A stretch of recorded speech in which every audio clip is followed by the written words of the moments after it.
Just when I think I've seen everything and all that a company has to offer, and I think that they drained every last bit of juice from things like TMNT and their horror figures and Predator, NECA comes out of nowhere with a tribute to Ben Cooper. I will get into who Ben Cooper is briefly, but more importantly, this is packaging done right. This is a tribute done right. We were talk about that more today on a Thursday Toy Gains.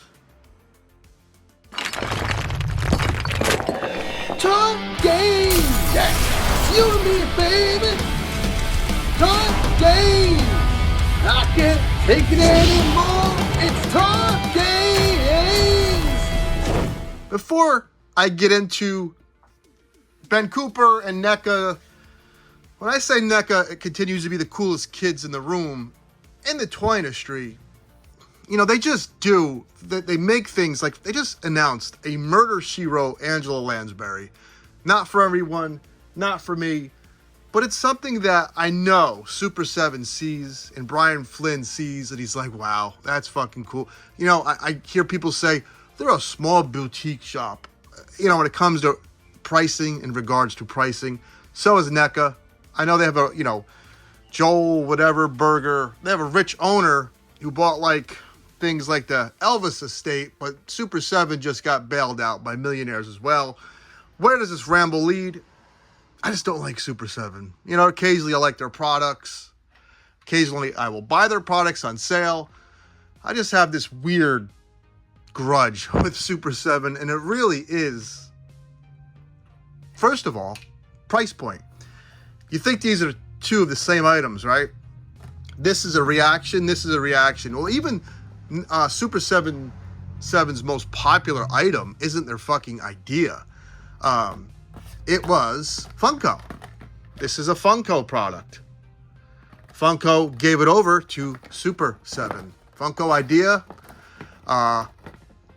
Super 7 took it over. Guess how much this used to be? $10. This is now $22. Now, maybe I'm wrong. Maybe it's flip-flopped. Maybe Super 7 needed Funko and vice versa. I don't care. What I do care is about price point. This thing shouldn't be $20. It was more fun when they were $10. You could buy a little gift, hang it on your wall. $20 in tax. What are you making? Are you more concerned about this, or are you more concerned about this? Does this lead to this, which leads to this, which is a dollar sign? I don't know. I know it's the coolest thing they do. When they make a good one, I love it. My Pet Monster is awesome. All that leads to this, because these are $20. This is a $20 item, and I can see Super 7 now making these into reaction figures. It is what it is. Super 7 is always playing catch up to NECA, and I bring it up because they remind me of one another.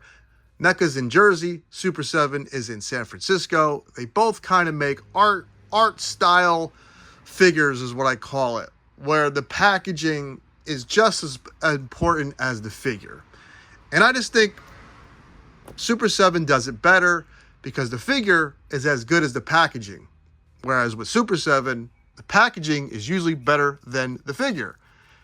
And then when you roll price point into it, well, NECA can't be beat. This is $20.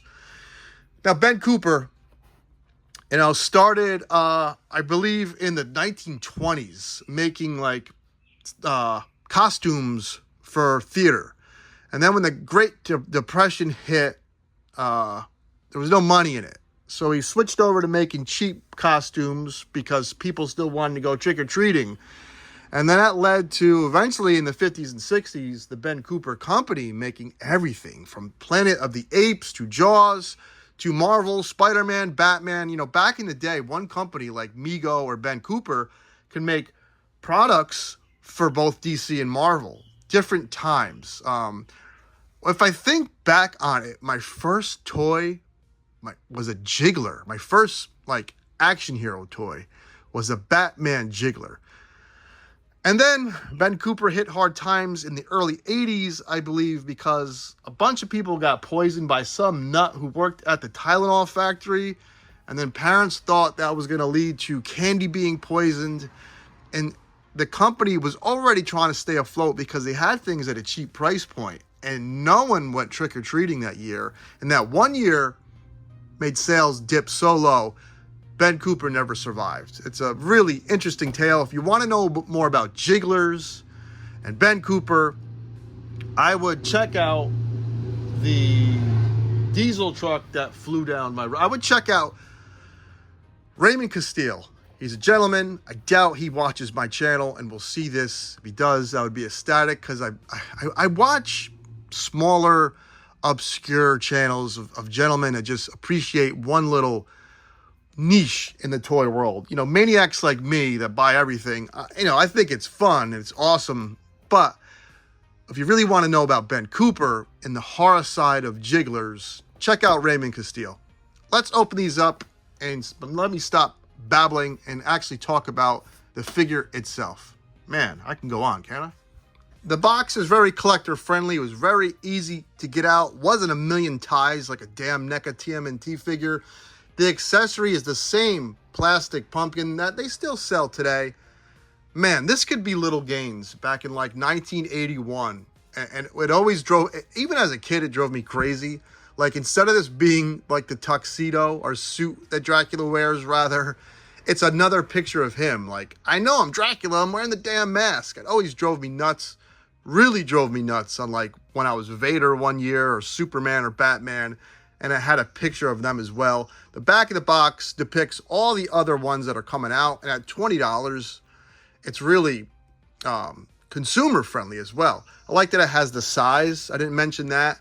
You know, it would have the kid size on the box. These boxes are exactly what the costumes look like, only they were different size square. Beautiful, beautiful little piece. The mask doesn't come off. I mean, you don't really need it to. You can see the eyeballs in there. It's kind of cartoony. I don't know if that's so you can see it better. This is the little Halloween 3 bucks. You know, there is things that it's not all perfect. NECA figures that are in smaller scale, breakage is something to be wary of. And they don't stand as well. So their ankles sometimes can get kind of like cockeyed. What a fun word to say, cockeyed. So have like a NECA stand nearby. NECA, or that's a McFarlane stand. Anyway, for $20, it's just a perfect little fun figure. I just don't know why these didn't come out around Halloween time. And I hope they do again. I hope all the rest of these little cute guys, I really hope these are flooding shelves come October. I really think they will sell at that $20 price point. They will definitely sell. This is for old school horror fans. Nice little gift. This is something you can even get like your freaking mom. This will be like a time capsule for your father or your mother to see this. They really will get a kick out of it. You know, there's the witch in there. Fun stuff. Harmless at $20. I think it's a gain. I highly recommend it, especially if you're a horror fan. You know, put this on the horror shelf come October 1st. Put the Halloween spooky music on and just have yourself a good time. Right, Todd? Todd agrees. Tonight, we will debut Skelly. She's going to read, kind of does what Legends does on Monday night. She's going to read your beautiful comments, and I'm having so much fun with Thursday nights. Little Toy Games is running wild. We're going to kick off a contest tonight. Hope to see you tonight at 7 p.m. on the Mega Powers podcast. As always, guys, take care. Have fun. Woo! Like, comment, subscribe. Yeah!